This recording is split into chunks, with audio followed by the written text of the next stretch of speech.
airship in its hangar. I was astounded by its immensity until I saw my own name printed on its side. At that moment, an entirely new feeling unveiled within me. It was an emotion which frequented me in childhood, a blend of revulsion and satisfaction that I followed the execution of a cruel jest on a friend or a stranger. A pin in one's foot, a tumble down a stairwell. What would others think?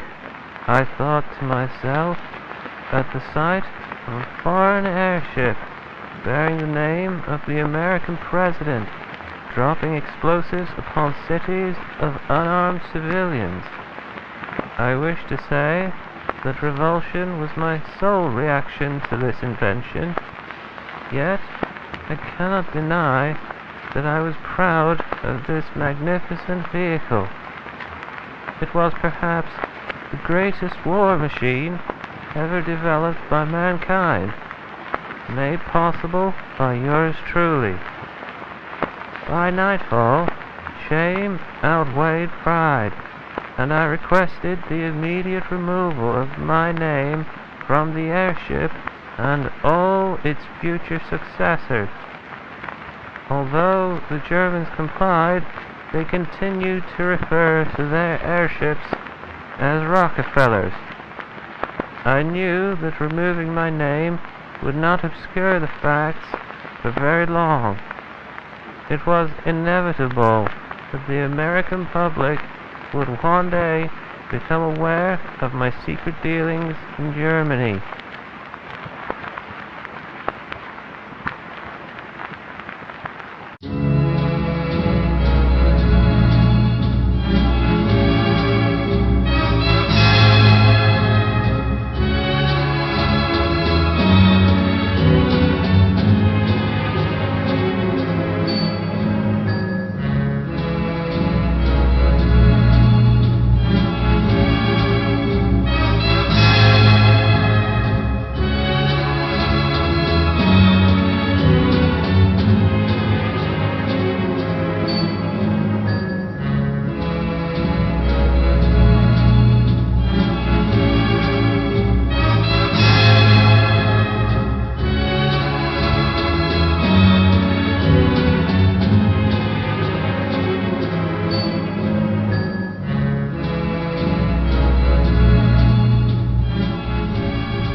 It had always been my intention to reinvigorate the American economy.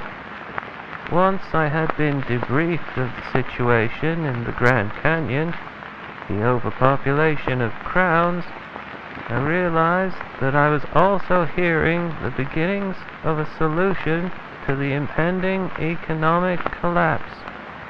That solution being slavery. I can imagine your reluctance to read on, and I entirely understand. Rest assured, I believe that all citizens should be unconditionally promised the very freedoms that our country established at its founding: life, liberty, and the pursuit of happiness. However, crowns are not men or women, nor are they animals. They are merely the decayed shells of ignoble criminals. They do not qualify for the same freedoms exercised by ordinary civilians. Once they were conditioned and bound together, the crowns became the perfect workforce. They did not rebel, for they could not speak. They could not leave, for they were chained. And best of all, the crowns were incapable of forming unions.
Germany was the first nation to inquire about the crowns and their potential applications in warfare. I never mentioned the vast quantities of geyser glass we owned, since I knew that it could provide them with many more crowns at low cost. Instead, after signing several agreements and receiving a tremendous German sum, I provided them with over 100 crowns, along with my best advisors and the brightest engineers. Our time with the Germans gave rise to the greatest military vehicles in history, the Rockefellers. Germany's growing demand for men and crowns to construct more Rockefellers revitalized the American economy. Very few nations offered to hire as many of our men and women, and none would have paid as graciously as Germans did. It was, by all accounts, the greatest and most sustainable partnership of recent times. I could not have foreseen the destruction those airships would eventually inflict to the very nation that provided them. I thought that their creation would unite Germany and America. I could not have predicted that by 1918, Rockefeller bombing raids would have killed thousands of American and European soldiers. My terms were over before I could take action against the Germans. It was the administration after my own which was tasked with the seemingly impossible mission of destroying the Rockefellers while preserving the reputation of the former president. Although they knew of my dealings in Germany and had every opportunity to expose me, they chose not to, for in their eyes no good could come of it. However, I knew it was only a matter of time before I would become the laughingstock of my country. As the war drew to a close, I often found myself in a daze, envisioning my assassination on the streets of New York, or, more likely, on the steps of my very own center. However, it would be years before my visions would acquire any plausibility. President Hughes did a fine job of eliminating every Rockefeller while concealing my involvement.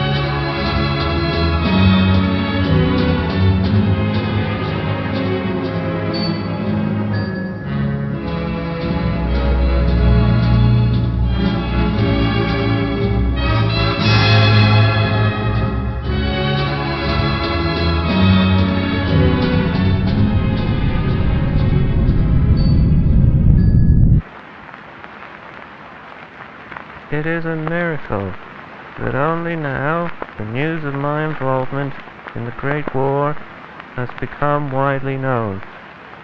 Thankfully, information on the crowns has continued to stay hidden from the public spotlight. I would much rather have the public believe that Germans were the only persons inside when the airships were shot down and crashed in flames. With the tragedy at the center, and now the airship scandal, known by many as the Rockefeller Revelation, I believe that my failures have finally caught up to me. There are men outside the center who had once been my supporters. Now they want me executed.